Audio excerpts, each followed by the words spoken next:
Joining us in our studio here at the Johannesburg Stock Exchange is David Brown. He's the Chief Executive of Coal of Africa, previously the CEO of Impala Platinum, and I'm sure he's glad in a way that he's not involved in that sector anymore. But I guess things have not been that easy for you, David, in the coal business. Coal of Africa is a much smaller business. I guess you've been getting out of bed earlier in the morning to try and get this one fixed. Thanks. Good afternoon, Alex. Certainly we embarked on a turnaround strategy probably some 12 to 15 months ago. One of the things that attracted me to Coal of Africa was the very substantial and significant resources that it has access to.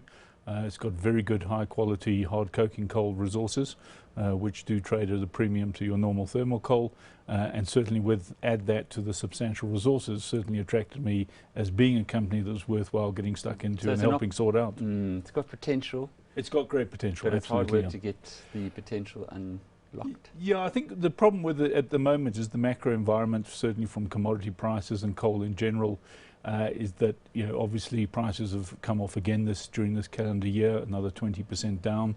The SA mining scene is obviously some policy issues and difficulties which investors are shying away, and that's the message that I get certainly from London and America.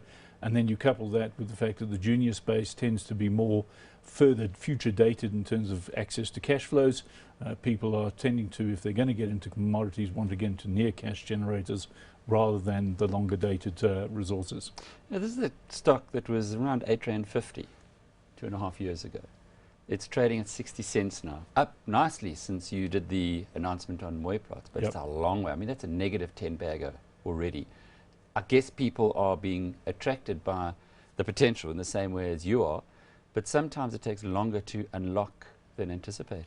Yeah, look, I think we've got great support from our large institutional shareholders. As you know, we announced an equity raise. The EGM shareholders voted in favour of the 88% shareholders who voted at the EGM. 99% were in favour. So quite clearly, there's a good understanding of what we need to do.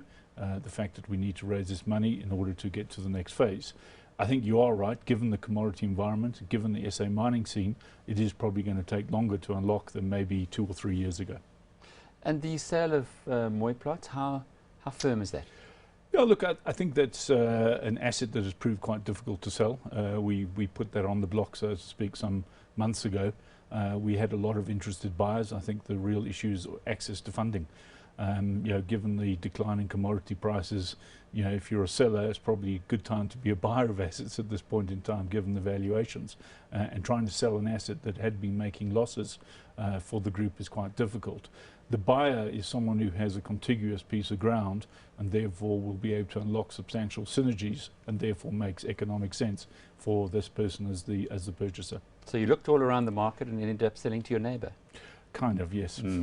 That doesn't tell us that the price was, were you very much a price taker? 250 million, sounds like a lot of money, but in this case? Yeah, look, I think we would have probably preferred more, but given the commodity price environment and the fact that there was really no natural buyers of the asset other than this individual who had a contiguous piece of ground, it wasn't as if we had a lot of choice. So we were price takers in that regard, yes. All right, now people are looking at this share price. They're saying it's down by more than 10-fold in the last 2.5 years. David Brown left a big job at Impala to come and run it. It's bargain basement levels. You've had institutions who've been prepared to put money behind it. What's the story that the small shareholder is missing because he isn't coming in here and mopping up the stock? Well, I think the real issue is access to near-term cash flow, and that's really, I think, the difficulty a lot of new investors have.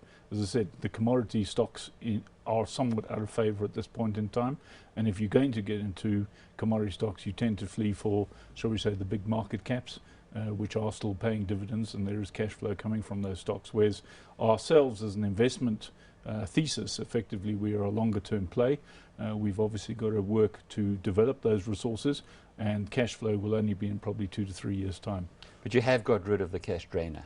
Yeah, the cash drainers. I mean, effectively on a cash burn basis, we've reduced our cash losses from about 68 million rand previous financial year to down 21 million.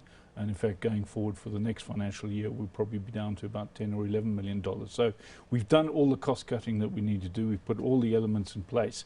We've now just got to be moving forward in terms of the development of the projects. Any regrets? In terms of? Personally? No, I don't think so. I think from my point of view... I suppose platinum was a pretty tough place to stay. Yeah, and if you remember, my last 6 months was fairly torrid at Impala Platinum. We had the strike with AMCU at that stage in early 2012, and then obviously Zimbabwe, the difficulties in terms of being able to operate up there. So from my point of view, I'd been with Impala 14 years. I was looking for a fresh challenge. I'm not going to go and ask for my job back again. I've moved on, and certainly I'm really enjoying the challenge at Coal of Africa. It's a great team, it's a young team, and I want to see them develop over time and be able to deliver value to shareholders in the next couple of years. You referred right in the early part of this conversation to the difficulties of operating in South Africa, that you hear from London and New York that there's not that much appetite to come and invest here. Unpack that for us.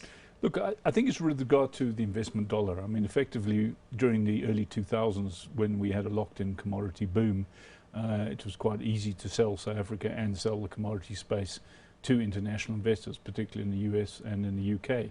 And that's obviously become a lot more tricky over the last couple of years. And I think in part, starting with the rumblings of nationalisation, I think then with the recent changes in the legislation and the regulatory environment, each time there's a change that creates additional uncertainty. And with that uncertainty, given the fact that mining is a long lead game, requires significant amount of capital, investors are looking for certainty over a prolonged period of time. And quite clearly, when you keep changing the rules, people tend to get a little uneasy. And I think when you couple that with the fact that we are particularly looking further east for our money now, there has been, thank goodness, a renewed appetite, particularly coming from China. How clean is the mining legislation in South Africa? How clean is the Minerals Department? Clean as in? Non-corrupt. Look, as I say, I haven't personally had issues with it per se. I think some of the issues that we have had is around capacity.